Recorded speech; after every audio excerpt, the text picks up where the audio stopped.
Peace be with you, everyone. Welcome to my channel. My name is Trevor. Very grateful to have you here. And today's video is going to be a top 20 list. That's right, 20 fragrances that are going to be the top of the line for my rotation in the month of October. So for me, October is really four type of fragrance categories that call to me. I like to wear fougères during this time of the year. Things are really starting to cool down, getting a little bit more brisk as opposed to September, at least where I'm at. So fougères are going to be at the forefront of my reaches, as well as rose fragrances. Rose fragrances and just florals in general seem to really pop for me here right around October, where you've got those sort of very cold mornings and then it warms up in the afternoon. There's just something about the texture of florals that really speaks to me at this time, as well as the aesthetic. For October at least, the thorns on the rose are something that really evoke a type of spooky season vibe. Going with spooky season, also there is going to be a lot of sweet fragrances in here. Now, sweet's not exactly my favorite accord, you could say, but there are going to be some dark and sweet fragrances in this list to kind of go with that spooky Halloween vibe almost. And then the final category of the four fragrances that I really reach for in October are going to be leathers and animalics, just dry, very dry note with a very kind of nightlife appeal. So without further ado, we're going to get right into the list, and this is going to be ranked. So I'm going to start off with number 20. This is going to be John Varvatos Vintage. So this has a lot of the aspects of a lot of the four different types of categories going on within it that I like to reach for. It's got a little bit of leather, some tobacco, and a very unique sort of balsam fir note in here as well that also calls to me in the autumn time, that outdoorsy feel. And then the overall composition, though, is like a spicy barbershop. Rodriguez Flores Rue did a great job with this fragrance and the whole John Varvatos line. Excellent stuff. Thanks to Justin Copeland for really putting this one on the map way back in the day. Nice kind of bad Santa vibe is like what I like to associate with this. If Burberry London was a Santa Claus fragrance, I would say this is kind of like a bad Santa. You get a little bit of that holiday festiveness in here, but it's really kind of rugged with that leather and tobacco accord going on. So definitely check this one out. A great cheapie for the autumn time. Love wearing this one. It is a little bit more old school, so is something I feel like can wear you if you're not wearing it, so just be careful with this one, but highly recommend. One of my favorites for the fall time. Okay, next we have number 19, Dolce & Gabbana's Eau de Parfum. So the EDT is something I really like to rock in early autumn in September. This EDP, though, does a great job of carrying me through October, November. Perfect date night fragrance, a really nice ginger tobacco and ambery style accord. This one definitely gets me more compliments, although I prefer wearing the EDT as a wearing experience. Nice, thick, and a decent longevity with this one. I get about 6 to 7 hours with it.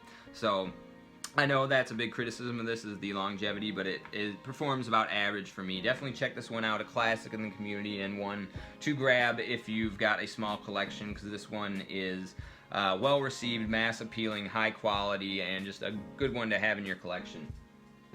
Okay, next is Halloween Man X, another cheapie. This is basically Versace Eros with a coffee note, very mass appealing, perhaps the most complimented fragrance in this list of 20. Halloween goes with the theme and the vibe of the season as well, or at least the month, being the major Western holiday involved, or at least the marketing side of things. So this, yeah, like Versace Eros with coffee, there's a little bit of a whiskey note in here, a nice lavender to kind of make it really masculine. It does have a little bit of a synthetic vibe to it, I would say, but nothing that is off-putting. I really do enjoy this fragrance, and a lot of people around me enjoy it as well, and my father even asked me for a bottle to wear himself, and he's in his 60s, and I get compliments from high school girls all the time with this one. So definitely check it out. You can usually find it for around $30 to $40. Okay, next we have Bentley for Men Absolute. So this is the Bentley I like to reach for in October. It adds to that dark, woody kind of vibe that's going on. Dry as the trees and the leaves are starting to get. This is basically a bit of a semi-sweet sandalwood with pencil shavings. So you're gonna have to like the smell of pencil shavings or cedar in that respect, and something kind of dry. This is a bit of an austere fragrance, very grown up, but something that I definitely enjoy wearing personally, just because I feel that my character matches pretty well with this sort of seriousness that's in here. And it's basically a clone of, I believe, Gucci Pour Homme 1 by the same perfumer, and so you have a very popular, well-respected, legendary DNA in an affordable bottle here by the same perfumer. Definitely check this one out. You can usually find these for around 30 bucks. Bentley for Men Absolute. Okay, this one has a nice autumn aesthetic. I wish I had a cap, bought a tester, don't have it, sadly. This is Rasasi La Yuqawam. Very nice autumn leaf on there.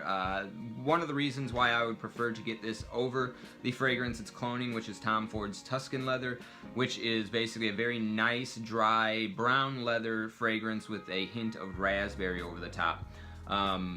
So other than this being a very high quality replica, the autumn aesthetic on here makes it more appealing for me to own. I just love the way that this looks sitting out on the vanity or something of that nature here in the autumn time. And like I said, dry leather with a sweet raspberry, also pretty mass appealing for a leather fragrance. That's Rasasi La Yuqawam, about 60 to 70 bucks. Alright, the next one is going to be Prada Luna Rossa Black.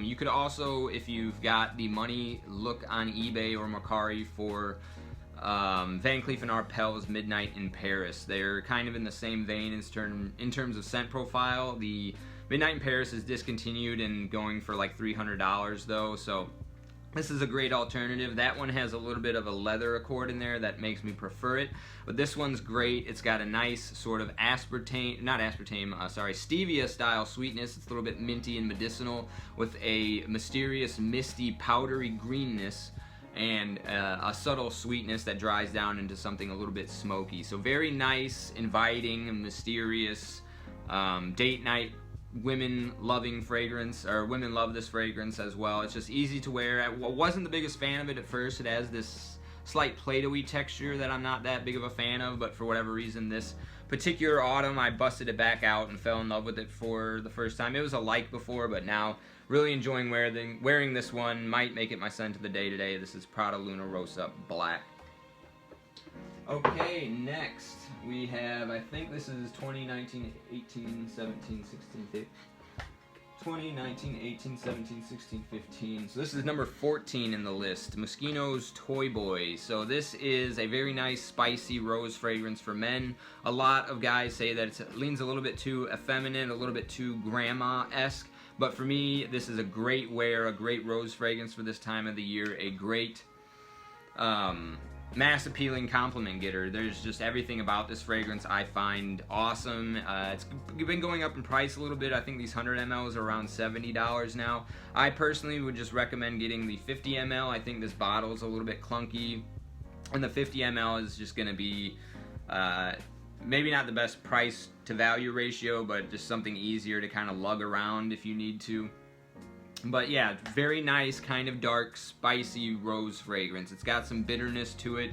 It reminds me of that scent in the air after the first cold snap, where there's a little bit of the vegetation of the leaves and the soil and the bark on the trees just really emitting some of their essence. This kind of captures that very well.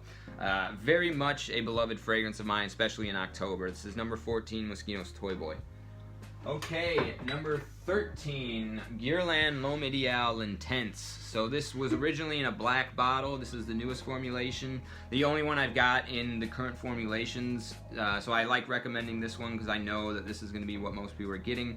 This is a beautiful semi-sweet almond accord, which the Guerlain L'Homme Ideal line is known for. But this one adds a little smoky chili pepper quality to it that really, I don't really know how to describe. I guess that smokiness just brings an element of darkness that isn't really in the rest of these, that I think is great for October for me.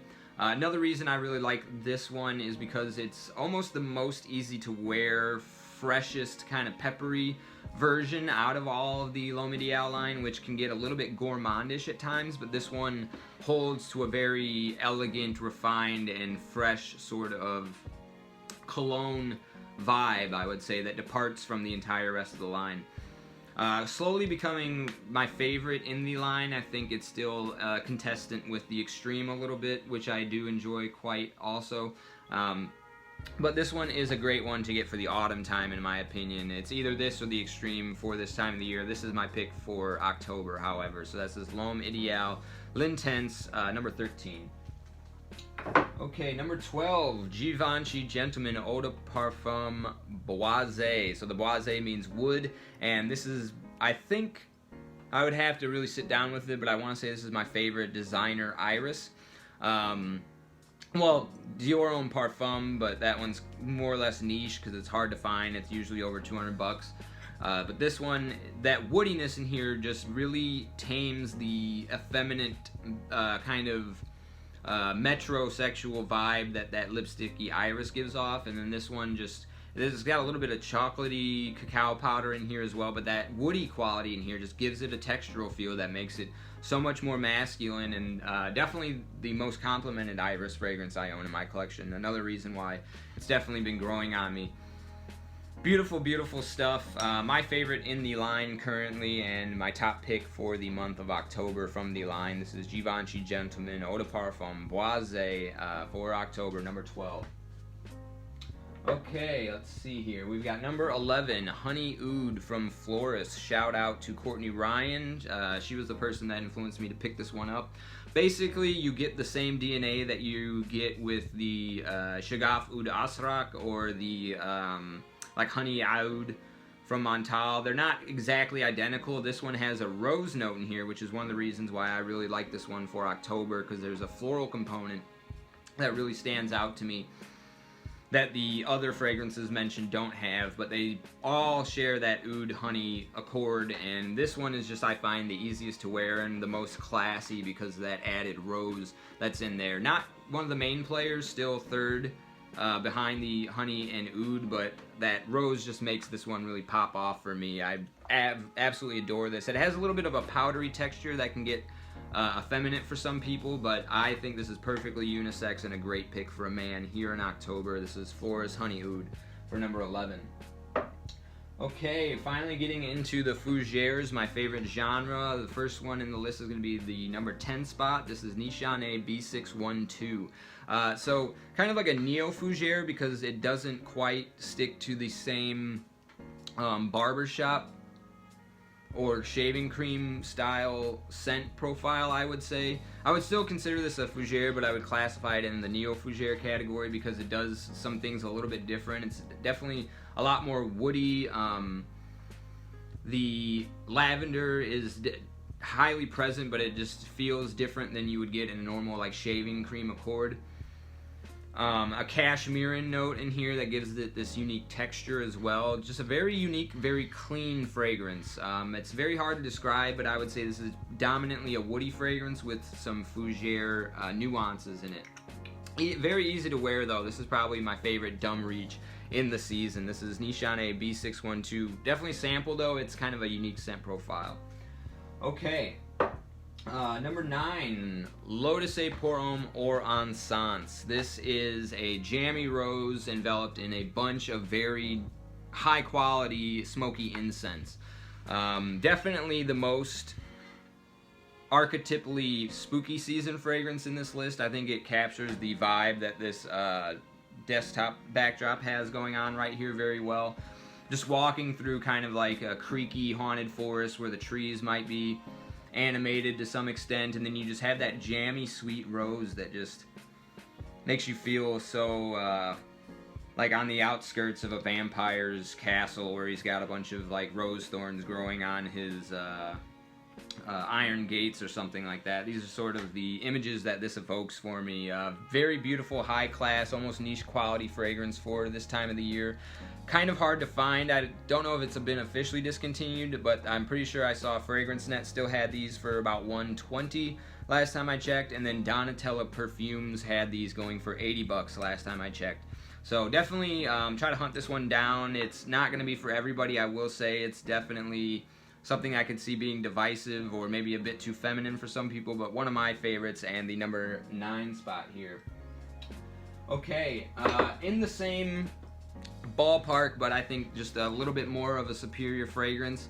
For sure discontinued, however, and bottles are going upwards of $160, but if you can find a good deal on it, a little bit lower than that, I would say pick it up. This is Cartier Declaration D'un Soir Intense. So I've talked a lot about D'un Soir, the original in spring, which is a time where I like to wear that one, where the rose is a little bit more dewy and floral. And here they keep the same culinary spice enveloping the rose, but they replace the rose in here with a more jammy sweet rose. So again, you just get that dark aesthetic with a nice rose in the heart of it. Just very much a perfect fragrance for me at this time of the year, and one I've already been getting a lot of good wears out of. So that was Cartier Declaration D'un Soir Intense. Alright, let's see here. We have number 7 spot. Number 7, this is going to be Jazz Club from Replica. So this is a pretty popular fragrance by now. It's basically tobacco, leather, booze, and smoke. Yeah, tobacco. It just smells exactly like you would think of a jazz club. You get the leather from like the seats on the bar stools, and then tobacco smokes in the air, a little bit of booze going on in the air as well from like whiskey glasses and rum being passed around. Excellent stuff. Also one of my most complimented in the list. Maybe just behind Halloween Man X. High quality, pretty affordable. You can usually find these anywhere between 80 and $100 at discounters when you get a good deal on it, and definitely one of my top picks overall in the designer realm for fall fragrances in general. So that was Jazz Club from Margiela. Okay, we are moving on to number 7. We're in the top 7. We've got the last rose fragrance, I believe. This is African Rose from Memo.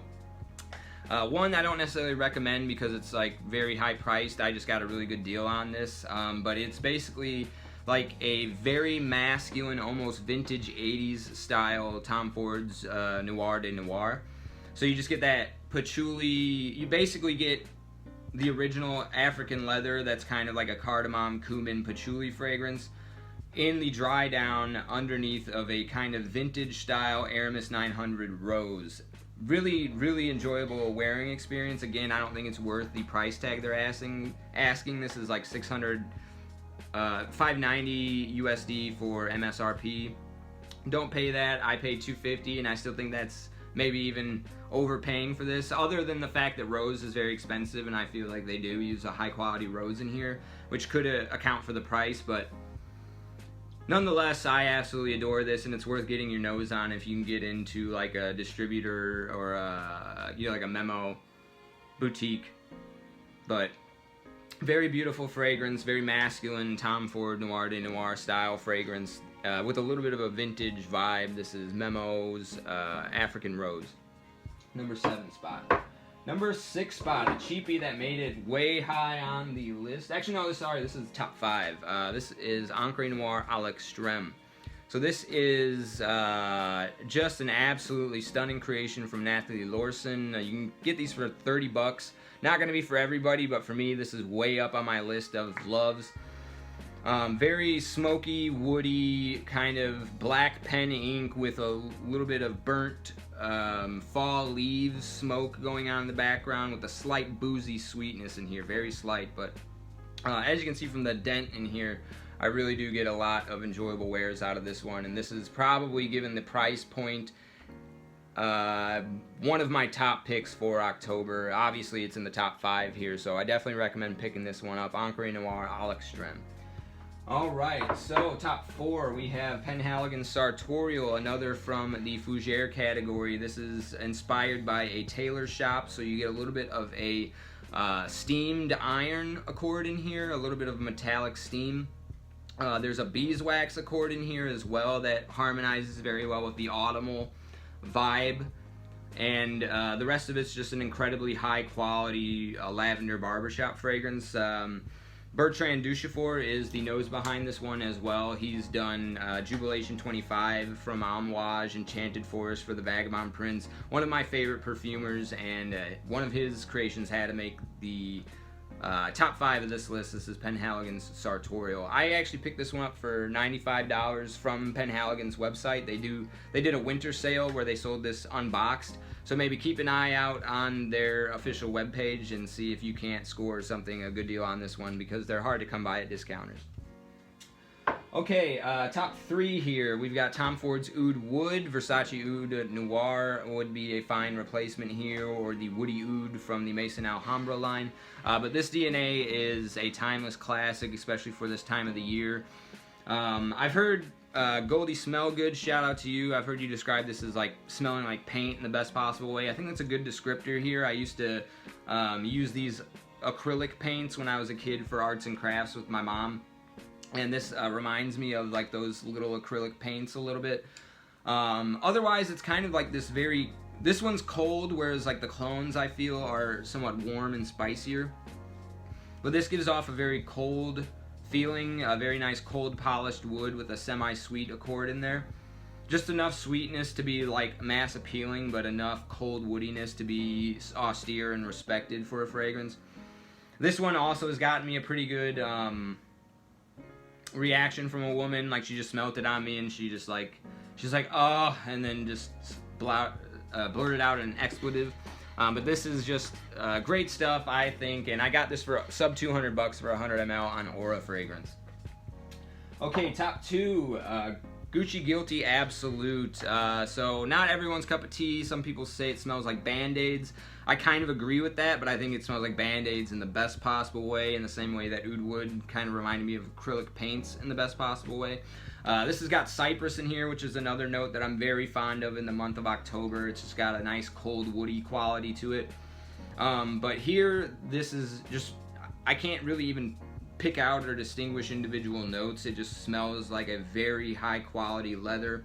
Maybe that's been cracked a little bit from being dry and old, but Alberto Morillas did a great job with this fragrance. It's definitely something that I am extremely happy I procured a bottle thereof. I might have to get a backup bottle as well. As you can see, pretty good little dent. These usually go for around $90, and like I said, I'm already planning on getting a backup bottle. That's how much I recommend this leather fragrance. It's an acquired taste, but if you like dry, unsweet, woody leather fragrances, this is definitely one to check out. Then my number 1 pick for the month of October is going to be Eau Sauvage Parfum 2017 from Dior. Dior, I would have to say, is probably my favorite house. They're almost never have, they're always a hit with me. I've never really smelled a fragrance I didn't like from Dior, from their men's designer collection. And this one is a par excellence barbershop fougere. It's not so much fougere in like a fern-like way, but it's definitely barbershop in terms of like a nice clean lavender at the heart of a semi, almost black licorice sweetness from an elemi resin that gives it a little bit of a citric boost, a woody boost, and then a citron note in here as well that gives it a nice sparkly vibe for warmer weather as well as the autumn. So this is going to be, if you had to only buy one out of this entire list, I would say just go ahead and get Eau Sauvage Parfum 2017 from Dior. This is going to be my go-to pick for the month of October. Okay, so that is my top 20 ranked for the month of October. Let me know what you're going to be wearing here this spooky season. As always, I really appreciate you sticking with me to the end of the video. And if you want to support the channel, the best thing that you can do is like this video, subscribe, and go and watch another video of ours. So thank you so much again. I'll see you in the next one. Take care.